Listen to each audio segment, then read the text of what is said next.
When multiple law enforcement officers across Ohio witness massive UFOs hovering silently over their communities, their shocked reactions were captured in real time through 911 calls and radio police transmissions. This is a story of one of the most thoroughly documented UFO encounters in history, told through the authentic voices of dispatchers and officers who confronted something that defied explanation. I'm Cristina Gomez, and welcome to this episode of Mysteries with a History. Let me bring in my co host, Jimmy Church of Fada Black Radio. Jimmy, happy Thursday. We missed you last Thursday. How are you? I'm back. So good to see you. It is so good to be here. I got to tell you, everybody, when Christina, this is the first time I've seen her, it seems like months. And I'm just so happy to see your face. Yeah. But Christina, crazy UFO stuff going down right now. And if Oh, yeah. anybody's paying attention, you can see what is happening. So we have that. But here we are. We're going to go back to 1994 today to Trumbull County in Ohio. You said UFO. I'm going to say one of the greatest police chases of all time. It just happens Oh, to yeah. involve a UFO, right? And we all love a good police chase. But this case stands head and shoulders above so many cases, but it's not discussed in our community as much as it should be. But what grabbed your attention to Trumbull County? This particular case, as you had mentioned, it is one of the best police chases ever recorded. We have dispatch audio. We have people such as the policeman and the dispatcher come years later and tell their encounter. We have multiple eyewitnesses, both from just civilians and policemen as well. It's truly an incredible case. And I think the best part about this one is that very much like Roswell, it was brushed away very, very quickly until one journalist stumbled upon it by accident many years later, and then it revived itself once again, very much like the Roswell incident where Stanton Freeman was like, something strange going on Yeah, there. yeah, And yeah, he yeah. makes up But the you story. avoided the question though. So I'm going to ask it again. What brought this onto your radar? The Were you internet. just rabbit holing? Yeah, you were just rabbit Oh holing, yeah, weren't the you? Yeah. internet. Yeah. That's my favorite thing to do. The other day, and then we're going to jump straight into this case, everybody. It's an amazing case. The other day, I love true crime, and I love true crime documentaries and true crime podcasts. And with what little time that I have, I tend to spend it in true crime. And the other day, I'm not going to say what or anything, but I stumbled upon a true crime case that happened in Johannesburg, South Africa. I never heard about the case. Not, and it was so sensational and so big. And then it's 4 episodes. I got 2 episodes in, like the Trumbull County case. I got 2 episodes in, Christina, on All That I Love. I stood up and said, "This is fake. This is a mockumentary. There is no way that this is real." And then I looked it up, right? And that's what, when you have Trumbull County and you go through this case, it's like, how come I don't know about it? And this can't be real, but it is, isn't it? And one of the things, we're going to go through this and get it set up right now. One of the things that is most fascinating about this case, you can go through the facts, you can read about it, you can listen to you and I talk about it. Go and listen to the 911 dispatch calls. Couple hours, right? Couple hours, and go and listen to all of that, and you just step back and go, wow, this really happened. So let's get to it. Let's get to December 14th, 1994. Set the stage. All right, I'm gonna put an image here as a visual aid while we get into this case. There it is. This one took place December 14th, 1994, and really it started like any other night shift for Roy Ann Rudolph, who I will show a picture in just a moment, at the Trumbull County 911 Dispatch Center in Warren, Ohio. Who here is from Ohio? Raise your hand. Or if you've ever been, I have never been there, but it seems like a kind of like a nice quiet state. But just after midnight, the phone rang with what seemed like a routine call from a civilian reporting an unusual bright light hovering near Liberty Township. And so Roy Ann's response to this was typical for such calls of like, okay, we'll check it out. We'll call the air base and we'll get back to you. And maybe we'll get some other reports in the area. And she really just expected it was going to end there. She was going to call the Air Force. They were going to give her an answer, and that was it. But the strange part about this particular case that the calls kept coming one after another, different voices from different locations, all describing the same phenomenon: a large, bright object with unusual lights hovering silently above Sampson Drive near Fifth Avenue. And Now, we know hey, that let me jump exact in. location for Let me two jump reasons. in though. Let me jump in. You're Okay. leaving out All right. the biggest thing at this point. Those Oh, 4 or 5 calls come in. She takes the calls and laughs between them. She's giggling. She's laughing. She's talking to friends in the room. They're all having a laughathon about these calls coming in. That was so telling because her tone changed, didn't it? But there she it is did. there. And I got to tell you, she was like, man, UFOs. Ha, ha, ha, ha, ha. Another call comes in. And yeah, so she's got to turn around and notify the police about this, but the callers that were calling in were genuinely panicked, and what they were describing, that was phenomenal. Roy Ann, there she is there. I got to give her a lot of credit. She handled a pretty traumatic night well. Started off giggling, but it got serious really quick, didn't it? And she very quickly became a believer as well. But I don't want to get ahead of myself. No, So let's not get after ahead. the Let's fourth not get ahead. call, no, after the fourth call, Roy Ann could no longer dismiss all these different phone calls. So then she radioed Officer Bob saying, I swear to God, 4 calls came in mentioning a UFO over Liberty. Can you go and check this out? So Bob is going to do that. But right when this is all taking place, these phone calls are coming in. This is all recorded on the dispatch.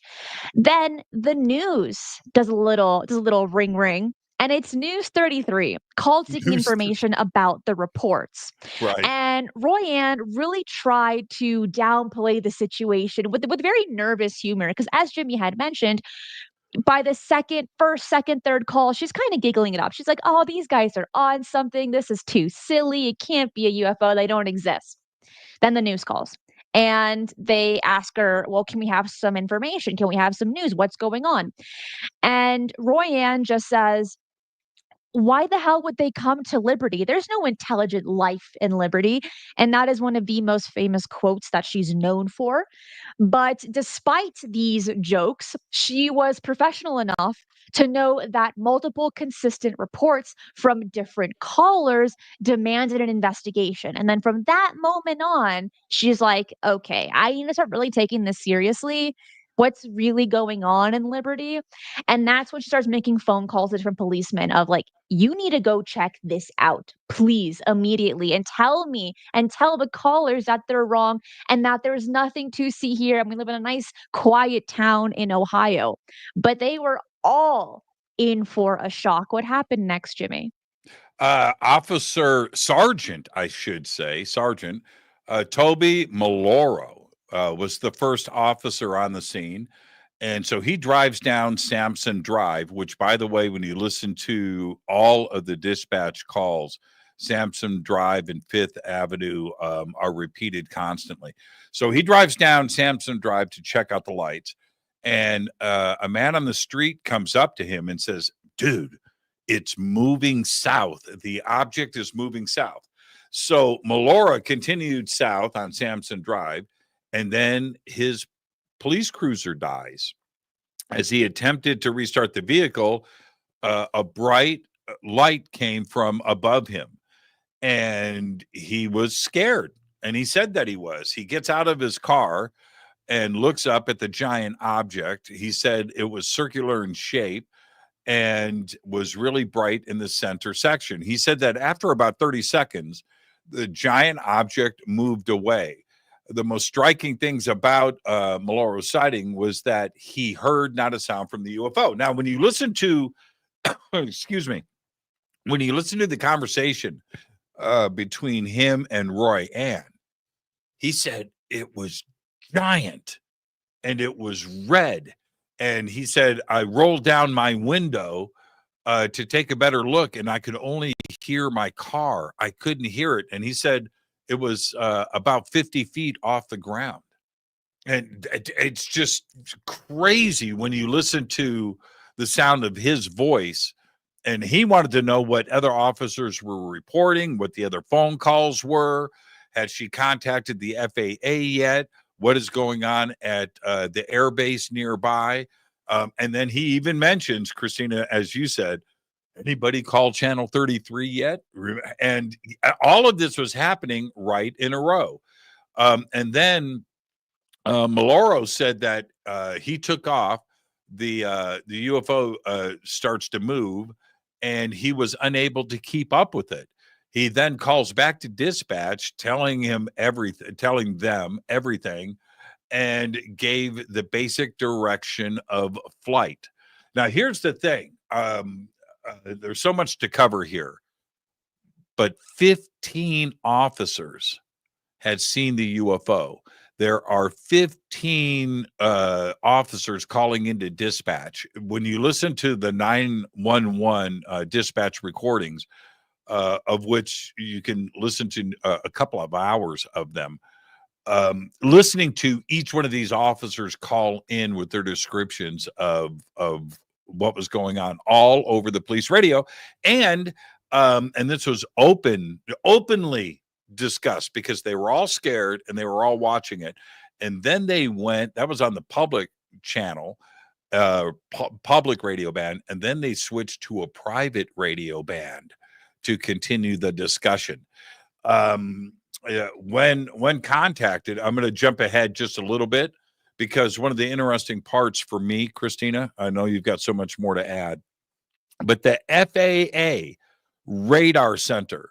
So Roy Ann calls that discussion with the FAA, which you can hear the entirety of the phone call, is one of the most fascinating things I've ever heard when it comes to UFOs. And the FAA says to her, we've got nothing unusual. We can see 60 miles in diameter around Youngstown. All right. And he says, well, man, she goes, well, what if it's flying low? And he goes, well, if it's a helicopter or something and it's really low, no, we wouldn't be able to see it. She was very direct with her questions. And then he says, before I hand it back over to you, he goes, man, if you're talking about a UFO and that's what you want to report, you're calling the wrong place. And he goes, I'll give you some 800 numbers that you can call tomorrow, but you're not going to do it here with me. Wasn't that interesting to listen to, Christina? It was, and it's surprising because this one took place in 1994. So there was already interest of UFOs during that time frame. There were already ideas of there being secret projects and UFO like, mm, unnamed UFO offices during that time frame as well, and also Bigelow Aerospace was conducting their UFO investigations during that time frame as well. One thing worth mentioning about Toby before we get on to our next piece that's really important is that Roy Ann called Toby when he was on his coffee break, and while he is driving to Sampson Road to look at this object, not too far away from the coffee shop he was at, he sees an elderly man in the middle of the road flaring his arms at the patrol car.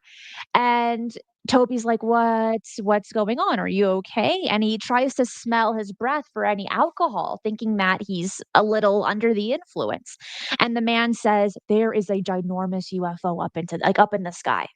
And he didn't see anything, but so he gets back in the car and he continues driving just about 200 feet more, and that's when he sees it, and that's immediately when he calls dispatch. He calls Royanne and describes the situation, not only a very large UFO, but also the lights were pulsating on this craft as well. He lost all electrical power in his patrol car. The engine died without warning, the radio went silent, and every electrical system shut down simultaneously.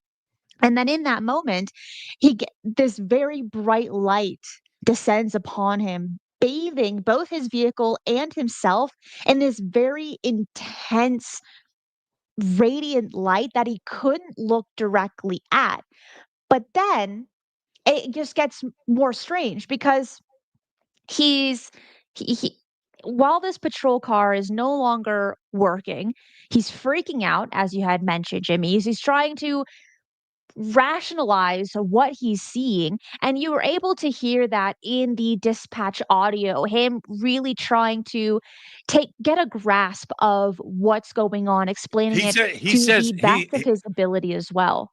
yeah, he says, "Man, I got to take a minute." He goes, I'm going offline. I've got to take a minute. I can't work right now." And That's then like goals. yeah. Goals. And then a few minutes later he goes, "Okay, I've collected my thoughts. I'm back." And and one of the things that caused this for him is the craft takes off, but his car's not running and he wants to follow it. As soon as it almost got out of sight, about 30 seconds later, his car starts, and that's when he takes off, and that's when he calls dispatch. He had lost his mind.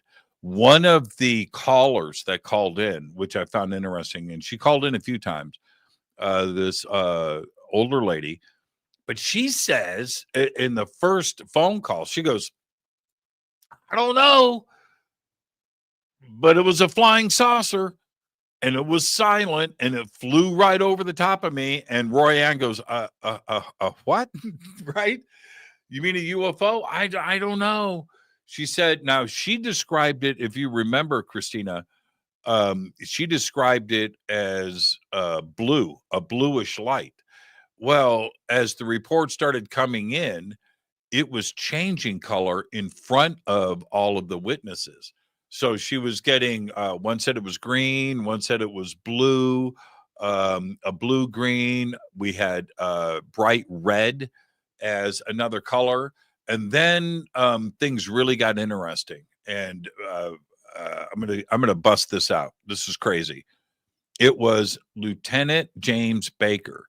He was from a different police township. He was from Brookfield and the Brookfield Police Department. And so he's listening to the police radio, he's listening to everybody talking. So he goes outside of the police department where there is an abandoned, not unused radio tower, and he climbs it. He climbs the radio tower, Christina, and he gets up and he says, "Man, I got to take a better look. I got to see what everybody's talking about." So he climbs to the top of the radio tower and looks, and he sees not one, not two, but he sees three craft. And he said that they were in a triangle formation, of course, because it was three. But he said that the middle object was slightly higher than the other two on the side, like a taller craft. Um, and the crazy turn of events for all of this was the government, right? Here we go, right? So you got the FAA, right?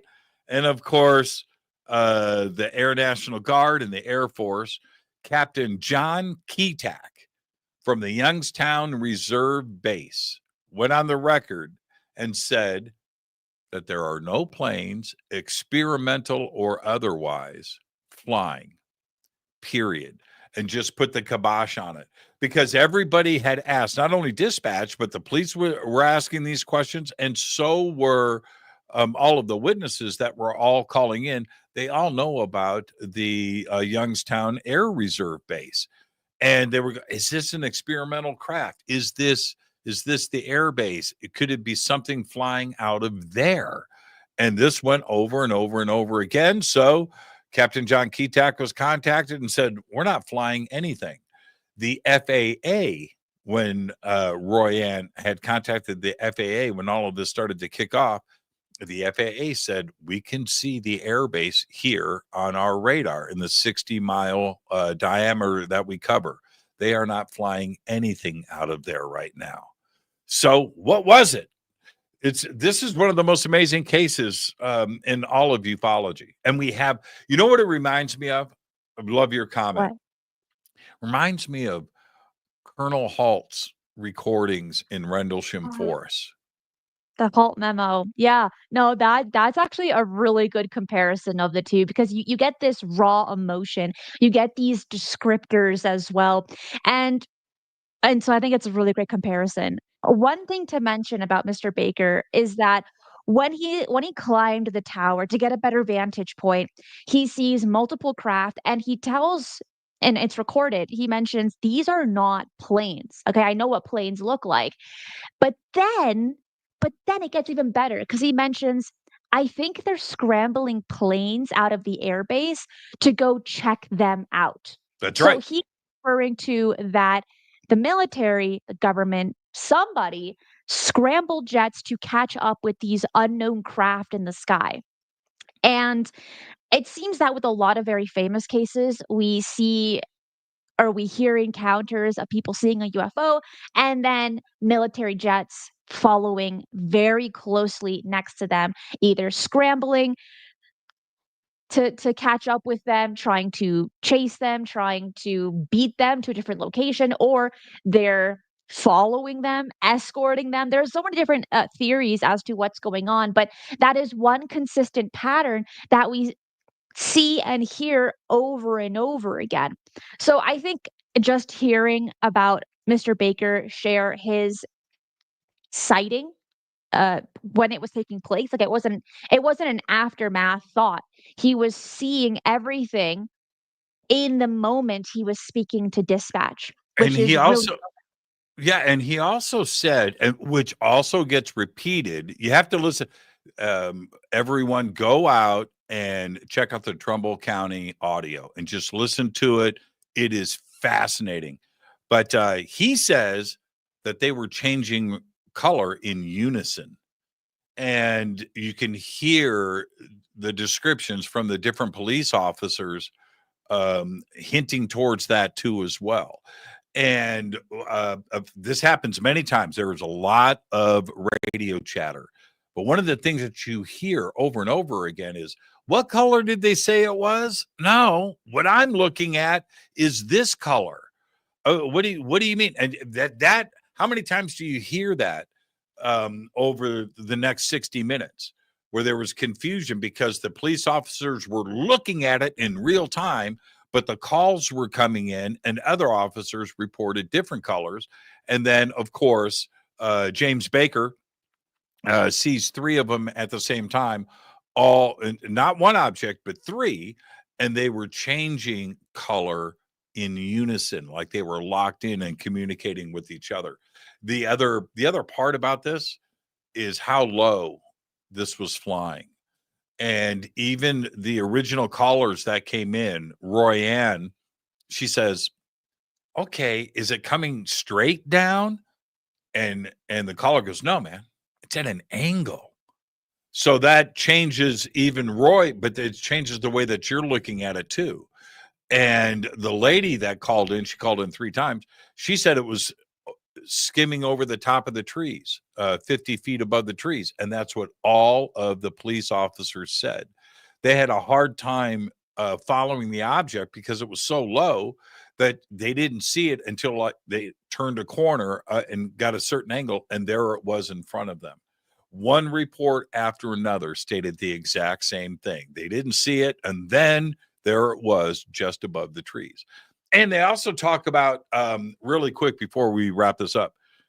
Uh, one of the officers says, "Man, I got really crappy binoculars."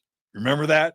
And he goes, let me see if I can get. Yeah, it's moving. He says it's moving. I can see it moving next to the tree that's below it. It's definitely moving, but it's just so funny how in the moment there were a lot of how do I want to say this, because this is a family show. There's a lot of colorful language used in those police dispatch radio calls, wasn't there? There was enough for it to be noticeable, and Yeah, as the night yeah, yeah. progressed, Roy Ann's curiosity overcame her initial skepticism. She was laughing at first, but then after getting all this information, not only from the civilians, but from Toby as well, describing these craft, she's like, I need to go check this out myself. So, when another officer insisted the UFO was near the dispatch office and urged her to step outside, she did exactly that. She called the air base again, and this time out of breath from running outside, and says, this darn thing is in Howland Township now, hovering about 50 feet from the ground, blue and green lights. Some people say they see a red light, hovers about 50 feet from the ground with no noise. She was seeing this firsthand. And then when the operator again offered only a phone number to call, Roy Hand declared with excitement, "I'm going to look at it now myself. You know what? I'm Yep. I'm I'm done. I'm done talking to you. You're giving me no information. You're telling me to call this guy and that guy. No, I'm going to check it out for myself." And so then she actually left the dispatch station twice that night to personally observe the phenomenon. And then years later, she would admit that she did indeed see that UFO, but she chose not to report it at the time. 1994, due to the intense stigma surrounding such reports, especially when we're looking at, for instance, the 1966 Portage County incident where policemen chased a UFO over state lines and they were very quickly ridiculed. Lonnie Zamora as well. You know, before maybe before the 2000s, policemen didn't really have an easy life after talking about UFOs. She knew that. So she kind of kept her sighting to herself until she finally gave an interview many years later. But when this happened, she really transformed from a very skeptical dispatcher to a very almost an excited investigator. Because Jimmy, as you had mentioned, she started asking more pointed questions, both to the FBAA, to the airbase, and to the citizens calling in. Okay, what did it look like? Give me more details. Before she was Right. brushing everything off. And then she was like, wait a second. No, now I'm interested. You gave me a little nibble and now I want the entire cookie. And that's Yeah, well, and so she asked went the deeper FA into it. she asked the FAA, one of the most amazing parts of this evening. She asked the FAA, she goes, "Okay, well, can you tell me what to say?" She goes, "I don't want to cause public panic, but there's got to be a phrase," and that's what she says. There's got to be a phrase I can use, right? And the guy goes, "Hey, man, if it's a UFO, you're talking to the wrong person, and I'll give you some. I'll give you the 800 number to move on," whatever he said. Right? You can call them tomorrow when they open. But she goes, "No, but I don't want to cause a public panic." He's like, "I gotta go. I gotta go." It was just she knew that, and she just needed help, and she didn't know what to call it, and how to the words that she kept using over and over again with the police officers. She said that Channel 33 had already called her and wanted information, and she goes, "Look, I don't want to cause a public panic. I don't want panic here." And I got to give it to Roy Ann. She handled it really, really well. What started off as giggling and laughing in the dispatch office to real concern about a real UFO incident. It's an amazing case right here in ufology for all of you ufologers. Acknowledgers. Yeah, Nice, nice. nice. And even though there were so many witnesses, we have the audio, we have credible people looking at this, it was quickly brushed off as, "Oh, what you were seeing were shooting stars." Because in December at night, you're gonna see more than usual, but y not everyone was buying that explanation, and then, as I had stated at near the beginning of this show, is that it was brushed off. This story was buried so well until one journalist by the name of Kenny Young Mhm. wanted to get more information actually on a separate case. But the names got confused, the locations got confused, and the journalist, Kenny Young, got information about this UFO encounter by mistake. I love that. That's that's like I feel like a highlight for journalists, getting the a juicier story than you expected, and it wasn't even your intention to go that path. But Yeah, he was pushed there, really. yeah, and you have Maloro up on the screen, and I wanna thank you for another great show, Christina, and everybody that's here with us. Maloro, later in another call, she says, "Well, what did it look like?" And he said, "Look, it was just giant and red and lit up the sky. It was glowing just 50 feet off the ground." That's that's extraordinary, isn't it? And to have everything else happen after that, but that was the only way that he could describe it, that it was just giant, 50 feet off the ground, glowing in the sky in front of him. Absolutely incredible. What a great show. It's cases like this, Christina, that always keep my interest and jumping into these. I've always been fascinated with this case, and for yes, Roswell, and yes, Zamora, and we could look at Rendlesham and all of the famous cases, but it's cases like this that absolutely fascinate me. So everybody, Trumbull County, Ohio, 1994. This is a really fun rabbit hole, and that has one chunk of evidence out there, and that is an hour and a half of 9/11 dispatch and radio chatter for you to listen to. It's incredible. And I will place that link in the description box below for you to for those to listen during their own time, because it is definitely worth listening to. Jimmy, thank you so much for being on the show today. Who do you have on Fade to Black tonight? Tonight, it is just what we're doing right now. Citizen scientist. Yeah. Nice. Well, we're going to talk about who they are, which is you, Christina. It's me. It's everybody in this audience out there getting it done. And that's what we're going to talk about with Christopher Jordan tonight on Fade to Black. Everybody, so good to be back with you. Christina, keep doing what you're doing. I'll see everybody tonight on Fade to Black. Thank you. If you enjoyed the show, hit that like button right down below. Subscribe if you enjoy UFO news, updates, case studies, and interviews.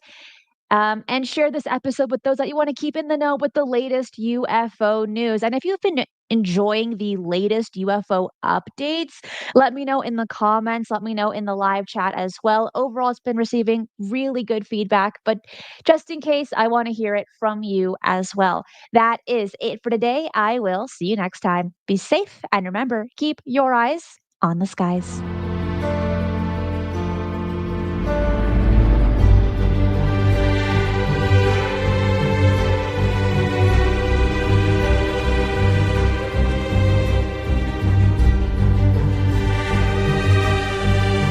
If you enjoy the strange and the mysterious, UFOs, the paranormal, and cryptids, this channel is for you. So make sure to subscribe, as I do 3 videos right here every single week, and hit that notification bell so you do not miss any of the bonus content I post right here.